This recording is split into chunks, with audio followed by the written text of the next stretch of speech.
Good morning, everyone. Welcome to Broyans Farm. Good morning, Dace.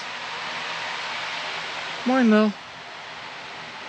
Today's gonna be another one of those days where we gotta really keep a close eye on the greenhouse because it's pretty cold outside and the sun is out. But then later on today, around 2, 3 o'clock, the sun is actually supposed to go away, and then we'll probably end up closing stuff up. So right now is kind of an important time. We wanna get stuff watered. That way, once that sun goes away and it gets cloudy, everything isn't laying wet, because then the leaves will start to rot, petals will rot, and then it just causes disease. As far as the mouse problem goes, Dad, I think, was in here setting traps, he said. Yep, he's got traps, I think, in like every corner. That one's got peanut butter on it. He doesn't have one here, but he has some back here. That one has a kernel of corn. And then he's got 2 here, one with peanut butter and one with corn again. So we'll see what happens. He said he wants to even get sticky traps too. See if we can catch them that way. We're basically doing everything we can at this point. Over in number 2, Dad is trimming our field onions now. If you've been following along, you'll see in my previous videos that we were trimming our retail onions here in the greenhouse. Mom's here too now, I guess. She's out at the market helping Jill, I think, and somebody else with Easter orders and everything like that. So these are the retail onions that he trimmed before, which are already growing quite a bit again. These are in 1201s. There's probably like 20 to 40 onions in each pack or each cell. And then these are the retail onions, which are in a lot smaller cell. There's about 390 or something in each tray, give or take, because of germination loss. But they're a lot smaller because we planted them later. We don't want them as big because we're not going to be planting ours for a couple weeks yet.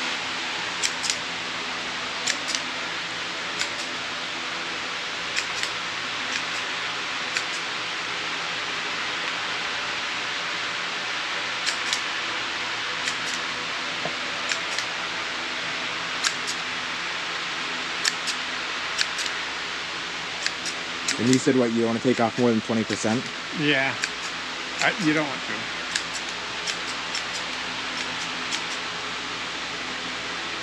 Here is the cow lifter the next day after we got it moved. Got it on pallets, that way it's easier for me to get up under it now with the skid loader. And so yeah, it's obviously pretty rusted here on the bottom. I don't know how thick it is, but I don't think it's so rusted to where it's like gonna bust off.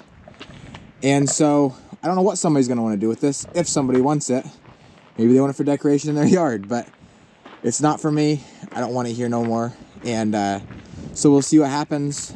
I'm actually gonna take some pictures now, and I don't even know what to put on for price wise, but I'll figure something out. It's the next day. This video won't be coming out till tomorrow, but today's Easter, so I just wanted to wish everybody a happy Easter, and I hope everybody has a good day. First things first is opening up the seed room. This side is not covered, obviously, because all the seedlings are up and they don't need to be covered no more. But then this side is. This is all of our peppers and I think tomatoes and then a couple other things. Update on the rodent in the greenhouse here.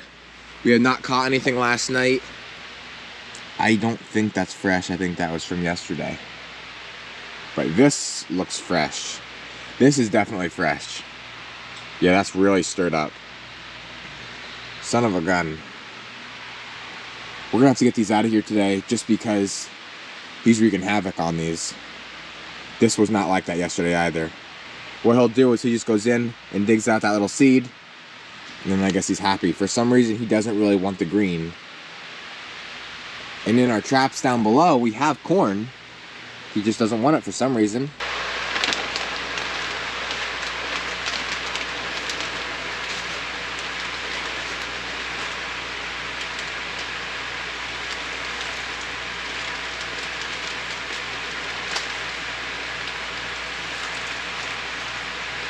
Man, those petunias are really opening up. We have like 3 or 4 different kinds there. There's this variety, and then that one over there. The crazy part is that Mom said these are actually supposed to look like this. I don't know why they came like that or grew like that. And then these ones all grew pretty normal. They kind of look like a galaxy of some sort. And then these ones are supposed to look the same exact way as these ones do, just blue, but then they kind of grew like this. So it's just kind of odd. But some people like these different ones, so it's okay to have variety. Boy, it's gonna be a beautiful day for Easter.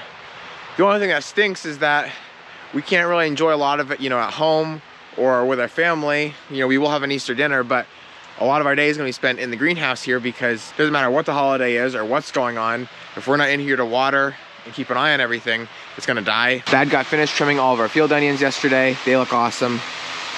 We struggled the past couple of years between germination and just figuring out what kind of fertilizers they like.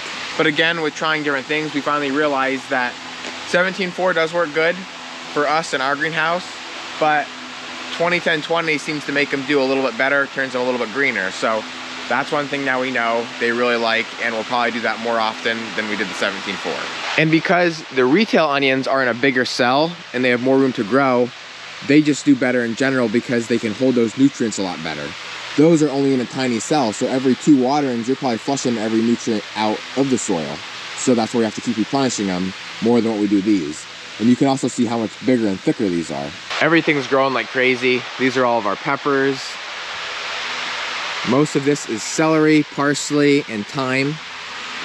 And it's like they just planted this a couple days ago. It's crazy how big it got already. Here's our super hot peppers. That's Ghost. And then we have Trinidad Scorpions here. These are one of the first things we plant, and they take so much longer to grow than what a normal like bell pepper would take. Then down here we have all of our potted tomatoes, all sorts of variety. We have cherry, plum, grape, and just big slicers. Down here are pansies, coleus. This is balloon flowers, lupines, celosia, more thyme, and then some of our cole crops are back there. Over here is more potted tomatoes. There's our tomatoes for the high tunnel, which we'll be planting soon. A bunch of petunias, salvia. We have trailing vinca, couple zinnias. This is all marigolds. Right here we have impatiens. Then we get into the ageratum, more zinnias, gazinias, portulacas, Dusty Miller, basil. This stuff's getting real big. When something is this big this early on, we won't fertilize it no more unless it absolutely needs it. Because really, this is almost ready for retail sales. When you can pull that cell out and it's got that nice root system, it's about ready to go. And then on top of the tables here is all of our very first planting of things, like more dianthus. Here's single peppers. And then we have the Inca marigolds, the first pansies, zinnias, and then there's some sage back in that corner. The hangers are doing beautiful. Mom just went through, I think, and trimmed a bunch of these. Right now is when we want them to get as big as they can, and then just start basically cascading down over until you can't see that basket no more. Obviously, every year we try as hard as we possibly can to get everything to look beautiful, and we usually do a pretty good job. But I can safely say that this year, knock on wood, we are doing a far better job at basically everything. There's not really one thing that I can say is even doing bad. Maybe a pot here or there, but that's sometimes just genetics and you can't really get around that. But it mostly comes from the fertilizing. We just struggled for so long figuring out what stuff likes, and now that we know what it likes and know when to properly give it to it, it made a huge difference. Probably the biggest difference that I noticed, like I've said before, is these petunias. Like those ones back there, and these ones here, and the calabacoa. All this stuff would always want to get yellow on us, and that's just because we didn't know what it was feeding on. We didn't know what it really wanted, what it needed. And we've got that figured out now, to where not only are they not yellow, but they're just flourishing. It's the hardest to grow something in a pot versus a big hanging basket or like a big planter, because it sucks those nutrients up so much faster, especially the more you water it. And so once you flush all that out, you've really got to know what it likes and what it wants. That way you can keep it happy and keep it growing. Even if you have to trim it a little bit, that's better than it getting yellow or just starting to die. That's why we always recommend, as soon as you buy one of our pots or any of our flats of anything, it's best to get it planted in the ground or in a bigger pot as soon as possible. That way it can really take off and suck up more of those nutrients instead of, you know, depleting everything it has in the pot it's already in. And then it's always best, you know, to go to the local ag store, Lowe's, Home Depot, whatever you've got, and get some kind of basic fertilizer just to keep that plant happy. We just got our soil samples back from both high tunnels and they actually came back awesome, which we weren't really expecting them to be as good as what they are. And so what that means is we are very, very close now to being ready to start planting. We're dripping the soil right now. Well, actually not right now, but we dripped it yesterday just to get some moisture in there, because obviously with this big plastic cover over top, no water can get in here besides the moisture that just seeps underneath from the outside. Hopefully I can remember when I get home, I'll show you guys those papers.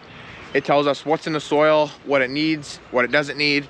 Obviously, because everything is high or optimum, doesn't really need anything, but it's just really something good to do if you want to do the best for your veggies or whatever you're planting in your garden. After I make sure everything's okay with temp and water, I head down to the barn and feed the cows.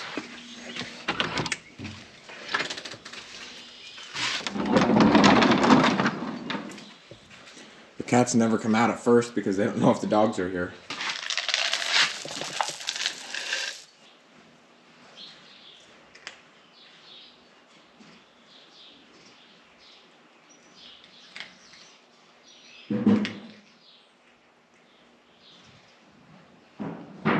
I guess only one cat showed up for the Easter breakfast.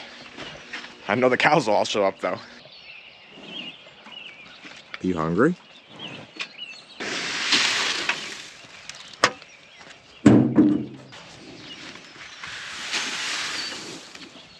I know you guys seen a couple of videos ago when I put that hay bale in there and they all went nuts over it. Well, sometimes when they like hay that much, like some bales just have better grass in them than others, they don't even care about their chop, which is usually what they want more than anything. Once I got done taking care of the greenhouses, I left for church. Now I'm back. My whole family is going down to my Gram's for Easter dinner. And then in the meantime, we'll just kind of periodically check the greenhouses just to make sure they're okay. But luckily, with this cloudy weather we're having and the pretty stable temperatures, the greenhouses aren't going to need much attention. Apparently, I did miss in the back corner of the seed room. We did catch a mouse. I don't know if that was the mouse that was causing all the problems or not, but that's good. We got one at least, but I'm sure there's more than that. Dad went out and got some sticky traps. So yesterday after Easter dinner, he got them set out here. These are just sticky traps with what we call chop in the middle of it, which is kind of just a mixture of oats and corn. Then he's got another one here on the floor, which he caught a bug. Didn't catch anything last night, and just from looking at all these flats of peppers, I don't really notice anything new, but it's also kind of hard to tell because over the past couple days, that mouse or rodent, whatever's been in there, has kind of made a mess out of them, so I don't really know what's new and what's not. Obviously, all of our seedlings are important, like our retail peppers, but the most important thing to us is our field peppers, because if we don't get the right amount, well then we're not going to be able to fill our fields up. And so this is all of them right here. They're obviously not coming up yet, but it doesn't matter because whatever that thing is loves to dig in and grab the seeds out of them, just like you can see how he did over here. That's what I'm calling it a wrap for this video. As always, thank you guys for watching, and always remember, it ain't much, but it's honest work.